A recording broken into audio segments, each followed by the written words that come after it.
이제 함께 보실 하나님 말씀은 요한복음 8장 42절에서 59절의 말씀입니다. 요한복음 8장 42절에서 59절의 말씀입니다. 요한복음 8장 42절에서 59절까지의 말씀을 교독하며 보겠습니다. 예수께서 이르시되 하나님이 너희 아버지였으면 너희가 나를 사랑하였으리니 이는 내가 하나님께로부터 나와서 왔음이라. 나는 스스로 온 것이 아니요 아버지께서 나를 보내신 것이니라.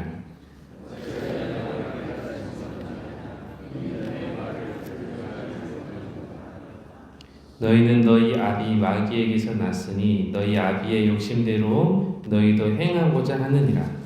그는 처음부터 살인한 자요 진리가 그 속에 없으므로 진리에 서지 못하고 거짓을 말할 때마다 제 것으로 말하나니 이는 그가 거짓말쟁이요 거짓의 아비가 되었습니다.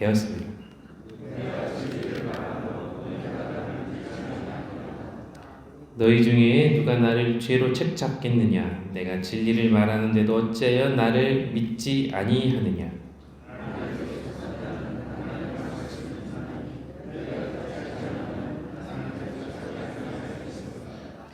유대인들이 대답하여 이르되 우리가 너를 사마리아 사람이라 또는 귀신이 들렸다 하는 말이 옳지 아니하냐?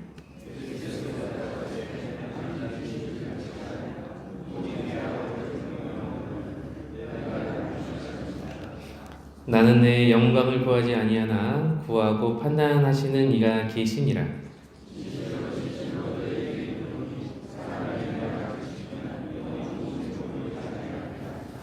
유대인들이 이르되 지금 내가 귀신 들린 줄을 아노라.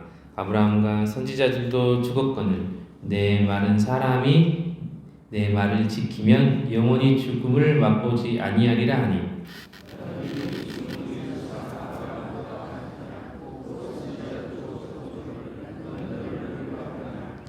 예수께서 대답하시되 내가 내게 영광을 돌리면 내 영광이 아무것도 아니거니와 내게 영광을 돌리시는 이는 내 아버지시니 곧 너희가 너희 하나님이라 칭하는 그이시라.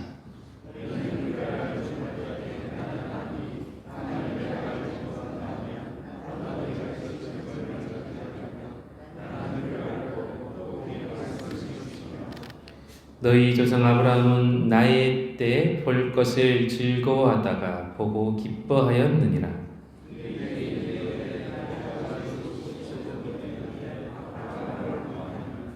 예수께서 이르시되 진실로 진실로 너희에게 이르노니 아브라함이 나기 전부터 내가 있느니라 하시니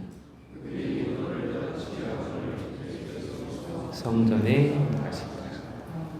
아멘. 오늘 본문의 말씀은 예수님과 유대 종교 지도자들 사이에서의 논쟁의 내용이 격화되는 모습으로 나옵니다. 하나님의 참 자녀에 대한 논쟁이었는데 예수님께서는 진리로 오셨고 하나님의 아들이심을 선포하시고 가르쳐 주십니다. 그러나 유대 종교 지도자들은 예수님을 사마리아 사람 같다, 귀신이 들렸다 하면서 무시하는 모습을 보이죠. 그러나 예수님은 이 장에서뿐만 아니라 요한복음 전체 내용에서 보면 이 8장 앞부분에서도 음행 중에 잡혀온 여인을 용서하시고 또 내 배에서 생수의 강이 흘러나오리라 라고 선포하시면서 예수님께서는 하나님의 참된 아들이심에 대해서 계속해서 사람들에게 증거하시고 말씀하십니다. 오늘 본문의 그 다음 장인 9장의 내용에서도 날 때부터 맹인된 사람을 고쳐주셨는데 이것은 하나님이 하시는 일을 나타내고자 하심이었음을 또 분명히 말씀하고 있죠. 그렇듯 예수님은 당신이 하나님의 진리에 대해서 가르치시고 또한 자신이 진리 자체이심을 사람들에게 예표하시고 말씀하시는 모습의 장면입니다. 그러나 유대 종교 지도자들은 자신들이 알고 믿는 것에 대해서 더 이상 한 발자국도 더 나아가려고 하지 않죠. 그래서 계속해서 육적인 모습, 그 당시에 가지고 있던 사회 관습 안에서만 스스로의 믿음을 간직하려고 하고, 확장된 예수 그리스도의 믿음의 눈, 은혜의 눈, 영적인 눈을 자꾸 바로 들여다보지 않으려고 하고 있는 모습들이 나옵니다. 본문을 더 보면 42절에 보면 하나님이 너희 아버지였으면 너희가 나를 사랑하였을 것이다 라고 예수님은 말씀하십니다. 이는 예수님이 하나님에게서 나온 분이셨기 때문입니다. 하나님의 아들이시고 독생자이심을 말씀하시는 것이죠. 그러나 유대인들이 예수님의 말씀을 깨닫지 못하는 이유는 그들이 진리로 듣고 받아들이려고 하는 마음이 없었고 믿음이 없었기 때문입니다. 그리고 아무리 우리가 교회에서 전도를 하고 믿음을 또한 가르치려고 해도 믿음에 대해서 듣지 않으려고 하는 마음을 닫아버린 사람들에게는 이 말씀이 들어가기가 어려운 것이죠. 믿음은 들음에서 나고 또한 우리가 입술로 시인하면 구원을 얻는 것인데, 우리가 말씀을 듣기 위해서는 마음의 문이 먼저 열려야 합니다. 그렇기 때문에 여러분, 교회에서 중요한 것은 이 말씀이 들어가기 위해서 마음의 문을 열어야 하는 것입니다. 여러분, 왜 우리가 교회 안에서 관계의 중요성을 이야기하는 것입니까? 왜 우리가 처음 오신 분들에 대해서 기도해주고 친절하게 해주고 사랑하고, 여러분 그래야 되는 거예요. 왜 그래야 됩니까? 마음의 문이 닫히면은 하나님의 말씀 여러분 들어오기가 너무 어렵습니다. 내가 누군가를 보면서 시험이 들고 마음이 어렵고 관계의 문이 닫아져 버렸는데 교회 나오는 것이 쉽습니까? 어렵죠. 여러분, 목회자들과 혹시라도 관계가 어려운데, 제가 여러분들하고 관계가 어려운데 제가 선포하는 말씀 여러분 은혜로 들리겠습니까? 차마 의무감 때문에 듣게 되고, 여러분 그런 경우가 있는 것이죠. 여러분, 그렇기 때문에 사단이 교회에서 먼저 하는 것은 서로 마음의 문을 닫게 하려고 하는 것입니다. 관계적인 어려움으로 서로 상대방의 실수를 보고 서로 상대방이 넘어질 것을, 그리고 오히려 막 우리가 막 눈을 부들켜고 보는 거잖아요. 그런 모습 가운데 여러분 우리가 있다면 되돌아봐야 됩니다. 말씀이 여러분 우리 가운데 들어오기 어려워요. 은혜가 우리 가운데 들어오기 어려운 거예요. 유대인 종교 지도자들의 모습이 그와 같았습니다. 마음의 문을 꽁꽁 닫아버리는 거예요. 예수님의 말씀이 그들 안에 도저히 들어올 수가 없었습니다. 우리 성황교회가 하나님 앞에 은혜가 충만하길 원합니다. 그래서 하나님의 말씀이 선포될 때 다 좋은 마음밭으로 들려서 여러분 믿음이, 그들의 듣는 자들의 모든 믿음이 구원에 이르는 그런 성장하는 믿음이 될 수 있기를 바랍니다. 그러기 위해서 서로 좋은 관계를 가져야 됩니다. 그러기 위해서 서로 사랑하고, 그러기 위해서 여러분 서로 돕고, 그러기 위해서 서로 좋은 마음을 하나된 마음으로 우리가 마음을 합쳐야 되는 줄 믿습니다. 이 마음의 문이 닫혀 있었던 유대 종교 지도자들은 예수님은 그들의 아비가 마귀라고 또한 직설적으로 말씀하십니다. 말씀이 들어가지 않고 하나님의 말씀을 깨닫지 못하면 여러분 우리가 의도치 않게도 여러분 마귀의 자녀처럼 생각하게 되고 행동하게 될 수밖에 없는 거예요. 44절에 너희는 너희 아비 마귀에게 났으니 너희 아비의 욕심대로 너희도 행하고자 하느니라. 그가 처음부터 살인한 자요 진리가 그 속에 없으므로 진리에 서지 못하고 거짓을 말할 때마다 제 것으로 말하나니 이는 그가 거짓말쟁이요 거짓의 아비가 되었습니다.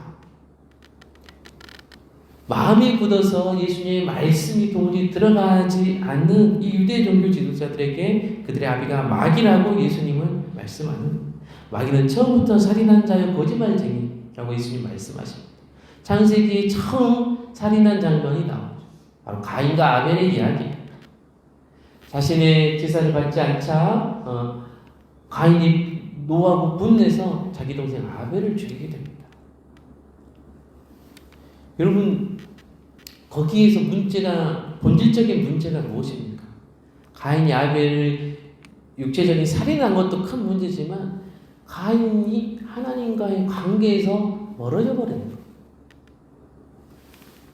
사탄은 자나깨나 우리를 하나님과의 관계에서 멀어지게 합니다.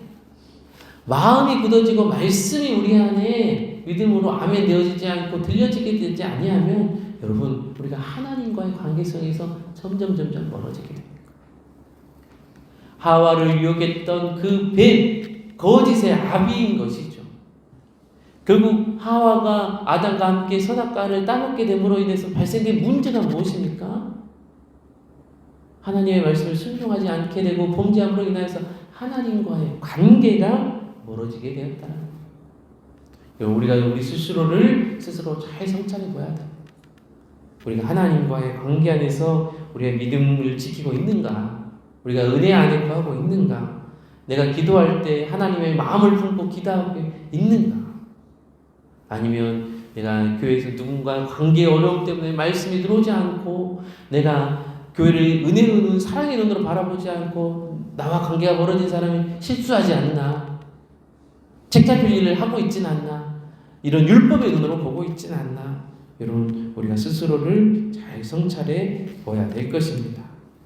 46절에 보면 예수님은 너희 중에 누가 나를 죄로 책 잡겠느냐라고 물으십니다. 그리고 자신의 무죄함에 대해서 말씀하십니다. 예수님을 대적하는 이들은 예수님을 면밀히 조사했음에도 아무런 잘못을 발견할 수 없었습니다.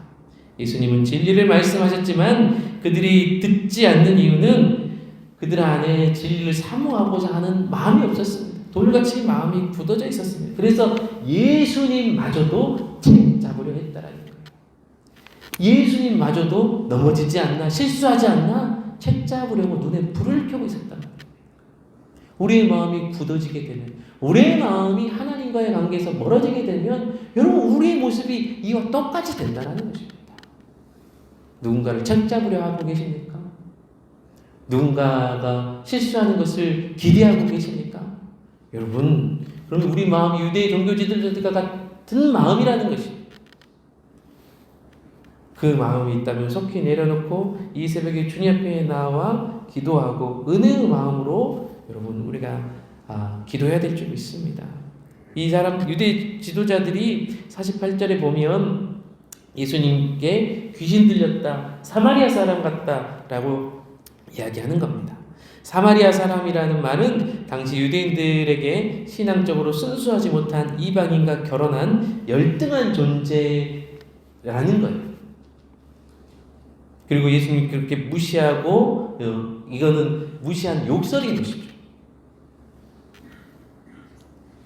예수님은 오직 하나님에게로부터 나셨고 하나님의 뜻을 받드는 사역을 하셨습니다. 그러므로 예수님은 스스로의 영광을 구하지 아니하셨지만 아버지께서 아들의 영광을 구하고 판단하실 것이다 라고 말씀합니다. 너희는 나를 이렇게 사마리아 사람이다, 귀신 들렸다 라고 무시하지만 50절에 나는 내 영광을 구하지 아니하나 구하고 판단하시는 이가 계십니다.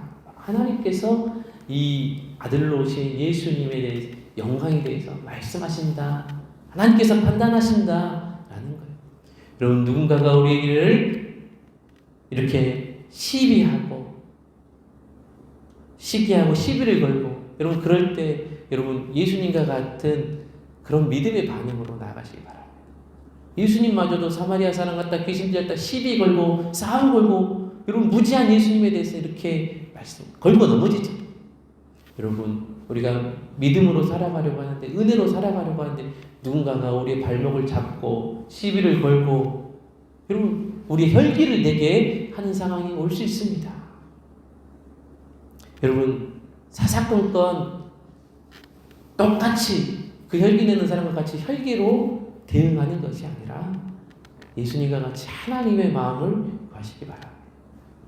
기도할 때 그 사람은 나를 무시하지만 하나님께서 빛의 자녀로 나를 쓰신 그 하나님께서 나에게 하나님의 영광을 허락하실 줄 믿습니다. 세상이 알아주지 않는 하나님께서 부으시는 그 은혜와 영광을 우리에게 부어주실 줄 믿습니다. 그 은혜로 이 하루도 주님 앞에 믿음으로 나아가며 주님과 동행하는 복된 은혜의 하루 되실 수 있기를 바랍니다. 기도하겠습니다.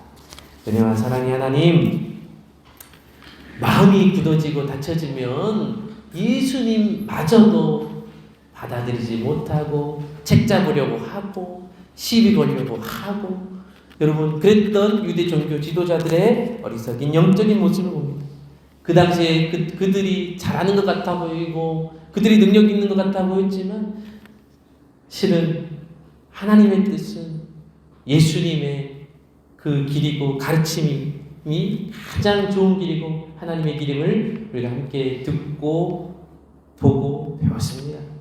하나님, 이 세상을 우리가 믿음으로 살아가려고 할 때, 예수님의 자녀로 살아가려고 할 때 우리를 혈기내게 하려고 하고 넘어지게 하려고 하고 시비 걸게 하려고 하는 모든 것들 가운데 하나님, 우리가 은혜로 반응하게 하여 주시옵소서. 하나님의 은혜로운 마음으로 우리가 서로 지혜롭게 섬기게 하시고, 하나님, 우리가 혈기가 아니라 하나님의 은혜와 사랑으로 믿음의 길을 걸어갈 수 있도록 인도하여 주시옵소서. 이 새벽 1000번째로 기도드리는 이 기도 제목 가운데 하나님께서 은혜의 은혜를 베푸셔서 응답하시고 함께하셔서 우리 성안의 모든 환우들 가운데도 하나님 축복하시고 회복시켜 주시고 하나님께서 소망으로 인도하여 주시옵소서. 감사드리며 예수님의 이름으로 간절히 기도드립니다. 아멘.